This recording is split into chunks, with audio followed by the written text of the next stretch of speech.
Okay, అందరికీ నమస్కారం. నా పేరు జీవన్ కుమార్, మండల విద్యాధికారి, అచ్చంపేట మండలం, నాగర్ కర్నూలు జిల్లా. ప్రభుత్వ పాఠశాలల బలోపేతానికి మేము ఎన్రోల్మెంట్ మీద బడిబాట అనేటువంటి కార్యక్రమంతో చాలా ముందుకెళ్ళాం. రాష్ట్ర వ్యాప్తంగా మంచి ఫలితాలు సాధించడం జరిగింది. అచ్చంపేట మండలంలో కూడా బడిబాట కార్యక్రమం ద్వారా మంచి ఎన్రోల్మెంట్ చేయడం జరిగింది. గత సంవత్సరానికన్నా ఈ సంవత్సరం సుమారు 250 మంది పిల్లలని మేము అదనంగా ఎన్రోల్మెంట్ పెంచుకోవడం జరిగింది. మరి ప్రభుత్వ పాఠశాలలో చదివేటువంటి పేద పిల్లలకు నాణ్యమైనటువంటి విద్యను అందించేటువంటి క్రమంలో ప్రైమరీ ఎడ్యుకేషన్లో FLN అనేటువంటి ప్రోగ్రామ్ని, ఉన్నత తరగతులకు సంబంధించి LIP అనేటువంటి ప్రోగ్రామ్ను నిర్వహిస్తూ ఉన్నాం.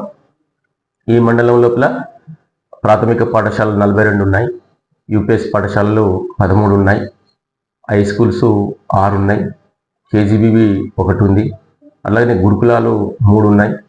ఈ అన్ని రకాల పాఠశాలల ప్రభుత్వ పాఠశాలల్లో మేము సమర్థవంతంగా LIP ప్రోగ్రామ్ని, అలాగనే FLN ప్రోగ్రామ్ను నిర్వహిస్తూ ఉన్నాం. దాంట్లో బోధనాభ్యాసం సంబంధించినటువంటి కార్యక్రమాలు ప్రత్యేకమైనటువంటి శాస్త్రీయ పద్ధతి లోపల రూపొందించడం జరిగింది. ఆ వాటిని సక్రమంగా నిర్వహిస్తూ పిల్లలకు నాణ్యమైన విద్యను అందించేటువంటి క్రమంలో మేము ఉపాధ్యాయులకు కానీ, ప్రధానోపాధ్యాయులకు కానీ సరైనటువంటి శిక్షణలు కూడా నిర్వహించడం జరిగింది. మరి అది ఇంప్లిమెంటేషన్ సమర్థవంతంగా జరుగుతూ ఉంది. ఆ రకంగా మేము ప్రైమరీ ఎడ్యుకేషన్కు, సెకండరీ ఎడ్యుకేషన్కు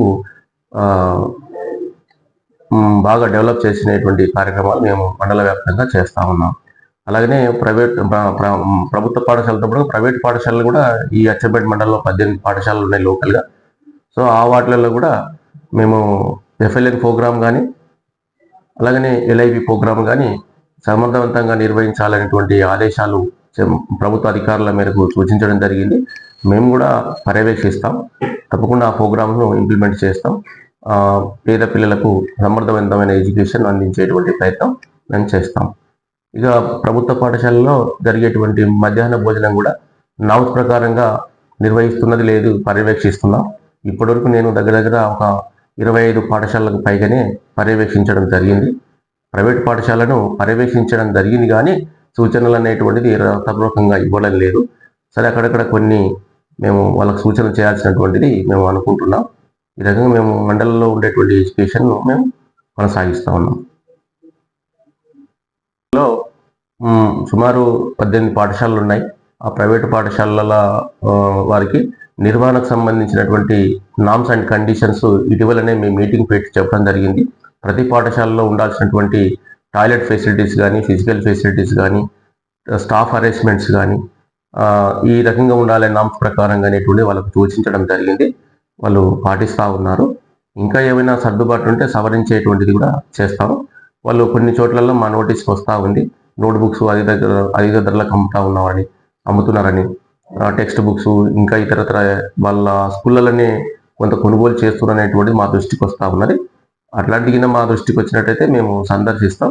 నిబంధనల మేరకు వారిపైన తప్పకుండా చర్యలు తీసుకునేటువంటిది చేస్తాం. లైసెన్సులు కానీ, రెన్యువల్స్ కానీ, అలాగనే వెహికల్స్ ఫిట్నెస్ కానీ, ప్లే గ్రౌండ్స్ కానీ, ఇంకా ఇతరతర ఏవేవి ఉండాలి పిల్లల ఎడ్యుకేషన్ సంబంధించినటువంటి ఇన్స్టిట్యూషన్స్లలో అవన్నింటినీ కూడా పరిశీలిస్తాం. తప్పకుండా అవి కల్పించేటువంటి ఏర్పాట్లు చేస్తాం.